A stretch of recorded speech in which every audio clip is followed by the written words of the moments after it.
नित्यानंदाय स्वादित्य चरण कमल चिंतन मकरंदाय भक्तजनमानस निवासाय श्रीरामचंद्राय अस्मद्गुरुभ्यो नमः। अस्मद्परम गुरुभ्यो नमः।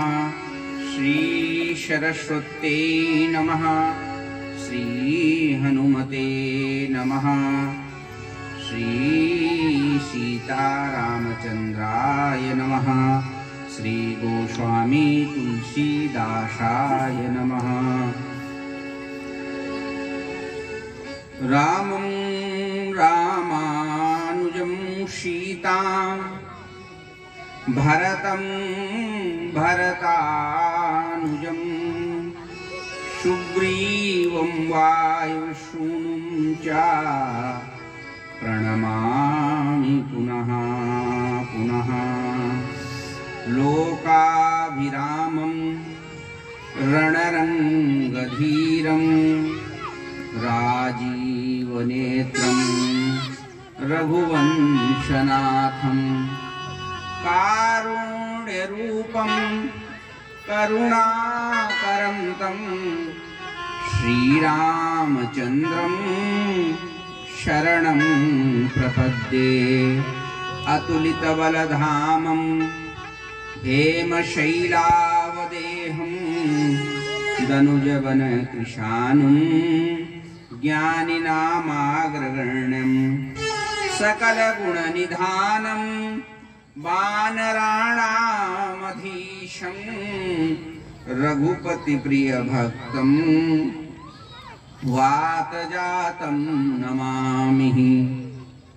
आइए हनुमान जी विराजिए, कथा होती इतिहास तुम पायक रघुनाथ के, हम तुम चरणन के दास। हाथ जोड़ी विनती करूं मैं बालक नादान, दास अनाथ कलीजिए हनुमत साष्टांग प्रणाम। बोले हनुमान जी महाराज की, श्री सीता रामचंद्र भगवान की, स्थान देवता की, राम देवता की, वास्तु देवता की, श्री रामचरितमानस भगवान की, गोस्वामी तुलसीदास जी महाराज की, बुद्धेश्वर नाथ भगवान की, अपने अपने महतारी बाप की, अपने अपने माता पिता की। श्रीमन्नारायण नारायण नारायण, श्रीमन्नारायण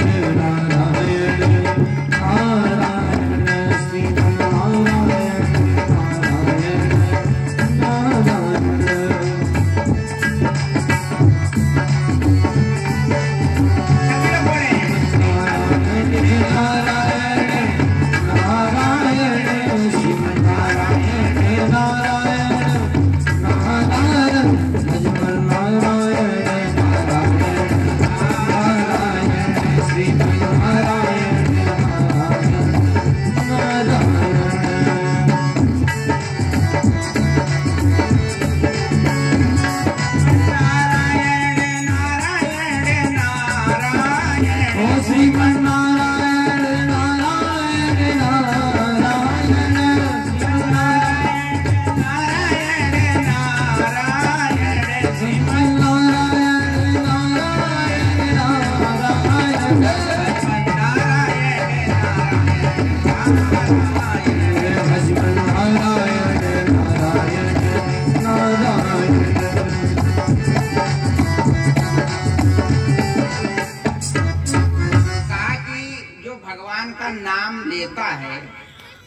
उसका क्या होता है कि जो पाप होता है अंदर में, पाप कहाँ रहता है?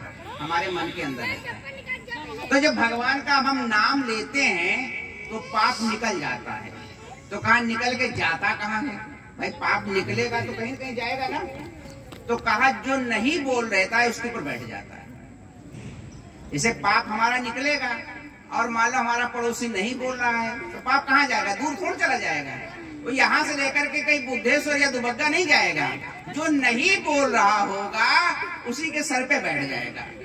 तो अब आप सोच लो कि आपको अपना पाप तो भगाना है और अपने साथ साथ में दूसरे का बैठाना भी नहीं है। इसलिए 2 बार बोलो, श्रीमन नारायण नारायण नारायण नारायण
स्वयं प्रभु अयोध्यानाथ भगवान, उनकी सेवा में लगे रहने वाले श्री हनुमान जी महाराज और अक्ष के समक्ष प्रत्यक्ष विराजमान श्री हनुमान जी महाराज, हमारे सहयोगी बंधु और आप सभी सुधी श्रोता बंधु, वास्तव में भगवान की बड़ी कृपा है जिसके फलस्वरूप हम आपको यह कथा श्रवण करने को मिल रही है। अभी हमारे पूर्व में आपको भी श्रीमान आशीष जी के द्वारा, श्री साकेत जी के द्वारा भगवान की कथा श्रवण कराई गई। मैं भी कुछ प्रयास करता हूं, आपको कुछ बताने की चेष्टा करता हूं। इसमें ऐसा कोई व्यक्ति नहीं होगा जिसने इससे पहले कथा ना सुनी हो। सबने सुनी ना? किसी ने ऐसा तो है नहीं जिसने पहले कथा ना सुनी हो। अच्छा, मेरा अब एक प्रश्न है। हमारी कथा में दिमाग भी लगाना पड़ेगा। प्रश्न मेरा यह है, अच्छी कथा सुनना क्यों चाहिए? कथा किस लिए सुनना चाहिए ये बताओ। कथा सुनने से लाभ क्या है? क्योंकि हमारा आपका, जैसे किसी से कहो कि भाई ये काम कर लो, आपसे कहे ना कोई ये काम करो, तो आप सबसे पहले उससे प्रश्न क्या कहते हो? ये बताओ ये काम हम करेंगे तो इससे हमको लाभ क्या हो? आप कहते हो नहीं करते हो? आप बताओ कोई नुकसान वाला काम करना चाहते हो अपने जीवन में? तो आप भी घर से जब कहती होगी अपने बच्चों से, अपने पति से, अपने परिवार में कि भाई अब तो वहां पर साकेत जी एक यज्ञ करा रहे हैं और कथा भी हो रही, तो घर वाले सबसे पहले क्या कहते हैं? वहां मत जाना, 2 बार लड़ाई हो चुकी है, कथा होगी कि नहीं होगी, हाँ वहां जाओ आओ नहीं। तो हम आपको एक गारंटी देने आए। अब इससे पहले किसी ने तुमको गारंटी दी कि नहीं दी हम नहीं जानते, लेकिन मैं 2 बात की गारंटी दे रहा हूं आपको। क्या? एक तो यहां लड़ाई नहीं होगी, ये मेरी जिम्मेदारी है। अगर लड़ाई हो जाए तो आप हमसे कहना, और कथा बीच में बंद भी नहीं होगी। चाहे कथा 2 से 5 निश्चित है, वो 2:30 बजे भले चालू हो और उधर 5:30 हो सकती है, लेकिन कथा जो है ना बंद होगी, ना लड़ाई होगी और ना कुछ होगा। आप अच्छे मन से कथा सुनने आओ। और एक बात आपको है, कथा से लाभ क्या होगा ये भी हम आपको बताएंगे। आप बताओ लाभ की बात चाहते हो नहीं चाहते हो? ये हम नहीं कहते। हम आपको कोई चंडूल खाने की गप भी नहीं सुनाएंगे। जो बात लिखा पढ़ी में सदग्रंथों में लिखी है वही बताएंगे। और इस कथा के पीछे, इस आयोजन के पीछे हम लोगों का कोई स्वार्थ भी नहीं है, ये भी सत्य बात है। ये तो साकेत जी के हमारी मस्ती है, उन्होंने कहा कि आचार्य जी ऐसा ऐसी योजना मेरे मन में, हमने कहा करो। अच्छी बेबी मैंने कहा स्वीकृति प्रदान कर दीजिएगा, करिए भाई, आनंद लिया जाएगा कम से कम। तो कथा आप सुन रहे हो, इससे आपका भी लाभ है, और हम कथा कह रहे हैं इससे हमारा भी लाभ है, आर्थिक नहीं। आप बताएं, जब तक आप कथा में बैठे हो तब तक आप लड़ाई झगड़ा दुनिया के प्रपंच से दूर हो कि नहीं, पहले बताओ। जब तक हम कथा में बैठे हैं, कथा पंडाल में बैठे हैं, तब तक हम दुनिया के प्रपंच से दूर हैं कि नहीं दूर हैं? हम मोबाइल से दूर हैं कि नहीं दूर हैं? घर की मोह माया से दूर हैं कि नहीं दूर हैं? अभी जहां पंडाल के बाहर निकलोगे तो घर में क्या शाम को बनना, इसकी चिंता सता जाएगी। हमारे घर में सब्जी है कि नहीं है आप सोचने लगोगे। लेकिन जब तक यहाँ कथा में बैठे हो तब तक ये तो चिंता बवाल से दूर हो। कथा क्या करती है? कथा का मतलब है जो आपके जीवन की व्यथा, व्यथा माने जानते क्या होता है? व्यथा माने क्या होता है? व्यथा माने नहीं जानते? व्यथा माने कष्ट, व्यथा माने कष्ट, दुख। जो हमारे जीवन में कष्ट है, दुख है, उस दुख का अगर कोई हरण कर सकता है तो वह कथा है। भगवान की कथा ही एक ऐसा माध्यम है जिससे संसारिक संपूर्ण दुखों का नाश होता। अब आप कह सकते हो कि महाराज मेरे जीवन में तो बहुत बहुत कष्ट हैं और हमने बहुत कथाएं सुनी हैं, लेकिन कभी हमारे जीवन का कष्ट दूर नहीं हुआ। आप कह सकते हो, लेकिन हम आपको बताएं, ये अनुभव करने की बात है, ये कोई कहने सुनने की बात नहीं है। ये कथा जो है आज की है। कथा किसकी है? भगवान राम की कथा है। भगवान राम की कथा है कि नहीं है? और भगवान राम की कथा आज से नहीं, अनादिकाल से गाई जा रही है। जानकी जी जब अशोक वाटिका में बैठी थी समुद्र के पार, तो बताओ जानकी जी का कष्ट ज्यादा था कि आपका? उसने मोबाइल भी नहीं था कि अपने आदमी से बतिया लेती कि तुम कहाँ हो, हाउ आर यू, आप कैसे हो, बतिया सकती थी। और राम जी को भी नहीं पता था कि मेरी जानकी कहाँ है। पता है, एक हनुमान जी को उन्होंने माध्यम बनाया और कहाँ भेजा?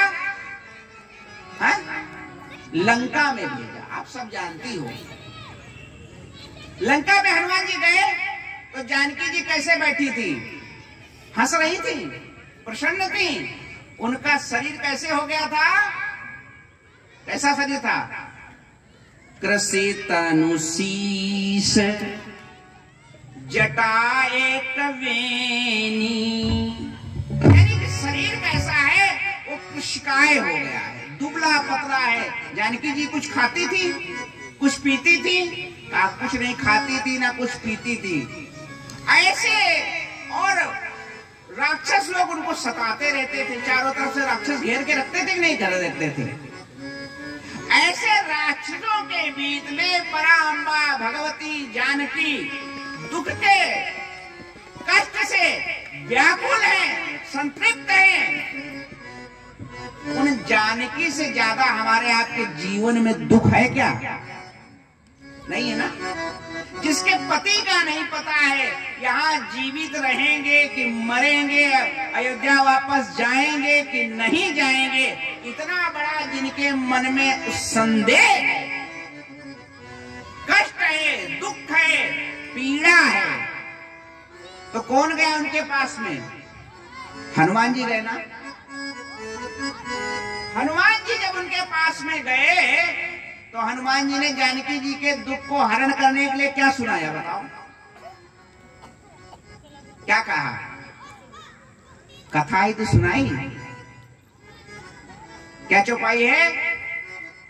रामचंद्र गुण, रामचंद्र गुण भरन लागा, रामचंद्र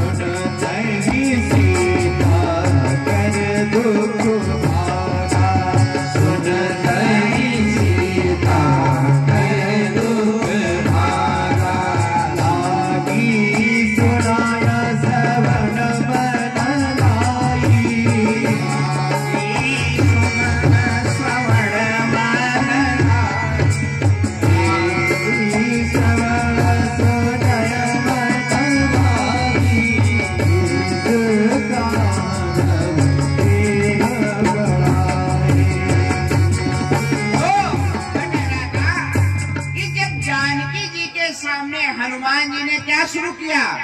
राम कथा शुरू की। शुरू की नहीं, आदियों से सब कथा शुरू कराई। अयोध्या के राजा राम हुए, उनके 4 बेटे हुए, ऐसे ऐसे करके सारा कुछ सुनाते चले गए। तो जानकी जी को जो उनका कष्ट था वो क्या है, वो दूर होने लगा। अच्छी, हमारा कष्ट दूर कब होता है बताओ? आप बहुत दुखी हो तो आपका कष्ट दूर कब होगा बताओ? हम तो आज से प्रैक्टिकल में बात करेंगे, हम कोई थ्योरी वाली कोई कपोल कल्पित बात नहीं करते हैं, हम तो आपसे प्रैक्टिकल बात करते हैं। आप बहुत दुखी हो, हम बहुत दुखी हैं, तो अगर हमको अपना दुख दूर करना है तो कैसे दूर होगा? तो कहा यदि हमसे कोई दुखी व्यक्ति हमारे सामने आ जाए तो हमारा दुख उसके दुख के सामने छोटा होता ही नहीं होता है। हमको उस समय अपना दुख भूल जाता है यदि कोई हमारे सामने हमसे ज्यादा दुखी आ जाता है। सांत्वना देने से कष्ट नहीं दूर होता है, सांत्वना देने से कष्ट जो है शांत हो सकता है। लेकिन हमको यदि अपना दुख दूर करना है तो हमको अपने दुखी व्यक्ति का चिंतन करना पड़ेगा। तो जानकी जी को जब हनुमान जी महाराज जी ने सारी राम कथा सुनाना प्रारंभ किया तो जानकी जी का दुख तो था वो दूर हो गया। कारण क्योंकि वो उनसे जीवन से जुड़ी कथा है। जब हमारे जीवन से जुड़ी कोई कथा सुनाता है तो हमारा भी कल्याण होता है। ये राम कथा क्या है? ये आपसे जीवन से जुड़ी कथा। ये राम की कथा तो है लेकिन ये हमारे आपके जीवन के साथ जुड़ी कथा है। ये राम कथा हमें बताती है कि भाई के साथ भाई का व्यवहार कैसे करना चाहिए। ये राम कथा बताती है कि अपने पति के साथ अपनी पत्नी को कैसे व्यवहार करना चाहिए, स्त्री पुरुष का संबंध कैसा होना चाहिए, माँ बेटे का संबंध कैसा होना चाहिए, भाई भाई का संबंध कैसा होना चाहिए। ये हमारे जीवन से जुड़ी कथा है। इसका नाम राम कथा है, जो आपके जीवन की व्यथा को हर ले, समाप्त कर ले। ये कथा जनरंजन मनोरंजन का विषय नहीं है कि आप आए, ताली बजाए, प्रसाद खाए, घर को चले गए। ये कथा क्या है? जिससे जीवन सुधरे, उस विधा का नाम कथा है। और अगर हमको कहीं, अगर आप इसमें कोई भी समस्या लेकर के बैठोगे, उस समस्या का समाधान का केंद्र का नाम कथा। हमारी समस्याएं होती ना, तो समस्याएं कितनी प्रकार की होती हैं? आप कहोगे मेरी आर्थिक समस्या है, आप कहोगे मेरी पारिवारिक समस्या है, आप कहोगे मेरी धार्मिक समस्या है, आप कहोगे मेरी सामाजिक समस्या है, आप कहोगे मेरी किसकी समस्या है? मेरी नौकरी की समस्या है। इस सारी समस्याओं का समाधान यदि कहीं मिल सकता है तो कहां से मिलेगा? वो राम कथा से। क्यों? हम सारे के सारे जीवन से जुड़ी एक कथा है, वो राम है। आज भी हम अपने घर में जो आचरण पद्धति का पालन करते हैं, ये सनातन धर्म किस पे टिका हुआ है? कहा ये राम के आदर्शों पे टिका हुआ है। आपको कोई ये नहीं कह सकता है कि हमारा जीवन जो है सिद्धांत कृष्ण के आदर्शों पर टिका है। कोई नहीं कहेगा कि हम नरसिंह के नारायण के भक्त हैं, हमारा जीवन का आदर्श नरसिंह नारायण है। अगर कोई पूछता है, आजकल नेता भी जो कुछ नहीं करना चाहते वो भी कहते हैं हम आए आप वोट दो तो हम राम राज्य की स्थापना कर देंगे। हम भाई तुमको वोट देते, तुम कृष्ण राज्य की स्थापना क्यों नहीं करना चाहते? आप बात समझे ना? जो व्यक्ति कुछ भी नहीं करना चाहता है वो भी कहता है राम मेरे आदर्श हैं। कारण क्या है? ये राम कथा जो है ये जीवन के व्यथा को मिटाने की विधा का नाम राम कथा है।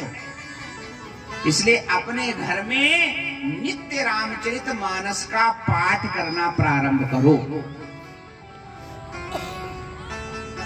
एक चौपाई, आधी चौपाई, जितना हो सके उतना श्री रामचरितमानस का पाठ प्रारंभ करो। और ये मानस की जो चौपाई है, ये चौपाई नहीं है, ये कहा ये मंत्र हैं। गोस्वामी तुलसीदास जी लिखते हैं मंत्र महा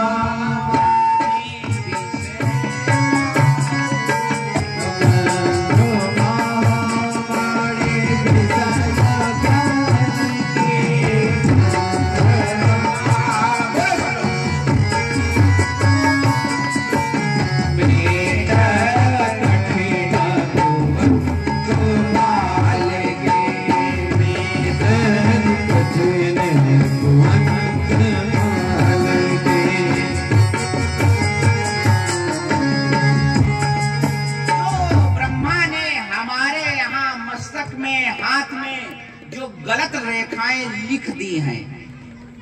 आप लोग कहते हो ना कि पंडित जी भाग ही बांच दो, देखो हमारे हाथ में क्या लिखा है। सब पूछते हो नहीं पूछते हो? पंडित जी हमारी जन्म पत्री बांट दो, देखो इसमें क्या लिखा है। तो उस जन्म पत्री में तुम्हारे भाग्य में यदि कुछ गलत भी लिख गया है तो उसको मिटा करके ठीक करने का काम कौन करेगा? ये रामचरित मानस करेगा। इसकी जो एक एक चौपाई है वो क्या है? वो महामंत्र है। वो क्या है? वो महामंत्र है। ये रामचरितमानस जो है जन जन में गाया जाने वाला जो है वो धर्म ग्रंथ है। गांव का जो पढ़ा लिखा व्यक्ति नहीं भी है, जो हल चलाता है, उसको भी एक चौपाई आती है। कौन सी चौपाई बताओ? मंगल भवन अमंगल हारी द्रवहु दशरथ अजीर। चौपाई आती नहीं आती है? सबको आती है। जिसको पढ़ना नहीं आता है, जिसको माने अमरूद नहीं आता होगा लिखना, उससे भी यदि पूछो तो मानस की चौपाई जानता है कि नहीं जानता है? एक गोस्वामी तुलसीदास जी ने हमको एक ऐसा ग्रंथ पकड़ा दिया है जिसमें मनुष्य को जीने की कला सीखने का सब कुछ दिया है। अब बताओ मानस में ऐसी कौन सी चीज है जो नहीं है? सब कुछ तो है मानस में। अगर आप जो भी देखोगे, आपकी जीवन से जितनी भी समस्याएं हैं, उन सारी समस्याओं का समाधान यदि खोजने जाओगे तो रामचरितमानस में मिलेगा। जब रामचरितमानस का प्रादुर्भाव हुआ उस समय हमारे देश में मुसलमानों का शासन था। किसका शासन था? मुसलमानों का शासन था। और लोग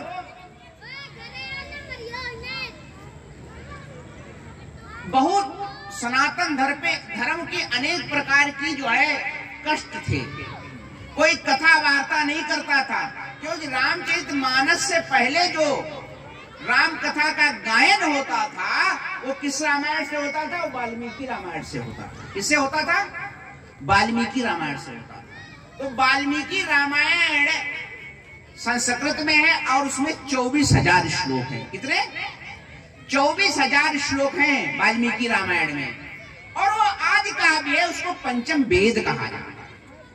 तो आजकल व्यक्ति को संस्कृत पढ़ने का ज्ञान तो है नहीं। तो गोस्वामी तुलसीदास जी ने जब पैदा हुए तो उनके साथ बड़ी विपत्ति आई। गोस्वामी तुलसीदास जी जब पैदा हुए तो इतनी बड़ी विपत्ति है कि जैसे पैदा हुए वैसे उनकी मां मर गई। कौन मर गया? उनकी मां मर गई। और गोस्वामी तुलसीदास जी जब पैदा हुए तब उनके मुंह में 32 दांत थे। कितने? बच्चा पैदा होता है तो उसके मुंह में दांत होते हैं क्या? नहीं होते हैं। लेकिन गोस्वामी तुलसीदास जी जब पैदा हुए तो उनके मुंह में 32 दांत थे। और उनकी माता का नाम क्या है? हुलसी। क्या नाम है? हुलसी। हुलसी ने जन्म दिया तुलसी को। और अभुक्त मूल में, ज्येष्ठा के अभुक्त मूल में गोस्वामी तुलसीदास जी का जन्म हुआ। मूल होता ना, तो मूल होता, कहते पंडित से पूछने जाते मूल किस पे भारी है, तो वो मूल अभुक्त मूल उनकी माता पर ही भारी था। और गोस्वामी तुलसीदास जी को जन्म दे करके हुलसी माता क्या हो गई? उनका शरीर पूरा हो गया। अब जो उनके पिता थे आत्माराम दुबे, उनके सामने बड़ा जो है संकट उत्पन्न हो गया। अब तुलसी जी का लालन पालन कौन करे? तो उनके घर में एक बूढ़ी माई थी, उसने गोस्वामी तुलसीदास जी का लालन पालन किया और 6 महीने के बाद वो भी जय सीताराम। अब बताइए, छोटे से गोस्वामी तुलसीदास जी का उस समय नाम क्या रखा गया? तो उस समय उनका नाम रखा गया राम बोला। क्या नाम था? राम बोला। ये गोस्वामी तुलसीदास जी का चरित्र मैं क्यों सुना रहा हूं? जब तक गोस्वामी तुलसीदास जी को आप नहीं समझोगे, उनकी कठिनाइयों को नहीं समझोगे, उनकी परेशानियों के नहीं समझोगे, तब तक आपको अपनी परेशानियां बड़ी दिखाई पड़ेंगी। अभी हमने आपको बताया ना कि हमको हमारी परेशानी छोटी कब दिखेगी? जब हमको अपने से ज्यादा परेशान व्यक्ति, मैं अपनी बात पर अडिग हूं, मैं आपकी परेशानियां कैसे दूर होती वो बताना चाहता हूं। तो गोस्वामी तुलसीदास जी का नाम राम बोला। अब राम बोला के सामने धर्म संकट उत्पन्न हो गया कि उसको अन्न पालनी कौन दे? क्यों? मां मर गई। जिस दासी ने पालन पोषण करा वो मर गई। उसके कुछ दिनों के बाद में उनके पिताजी भी। अब बताइए, किसी की माँ खत्म हो जाए, बाप खत्म हो जाए, आगे पीछे रिश्तेदार नातेदार खत्म हो जाए, कोई व्यक्ति जिसको संबल देने वाला ना रहे, तो उस छोटे से बेटे की गति क्या होगी? इस पे विचार करो। एक साथ में परेशानियों का पहाड़ टूट पड़ा गोस्वामी तुलसीदास जी के जीवन में। कोई बात नहीं, गोस्वामी तुलसीदास से कम थोड़ा हमें परेशान करेंगे। आप चिंता ना करो, तुम यहाँ कांटा ला के आग जला दो, अगर तब भी हम कथा करेंगे। जितनी परेशानी उत्पन्न करना चाहो, हम तो संकल्पबद्ध हैं कि हम 30 तारीख पहले जो है कथा बंद नहीं करेंगे, क्योंकि इससे पहले 2 कथाएं बंद हो चुकी हैं।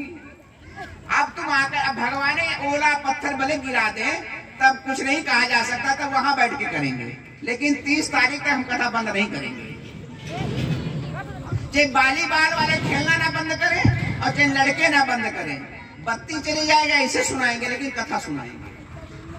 आप निश्चिंत होकर के बैठो। अपनी अपनी माँ अम्मा के पास जाओ, यहाँ क्या कर रहे हो? चलिए 2 बार भगवान नाम संकीर्तन करो। श्रीमन नारायण नारायण नारायण, नारायण नारायण नारायण, नारायण नारायण नारायण।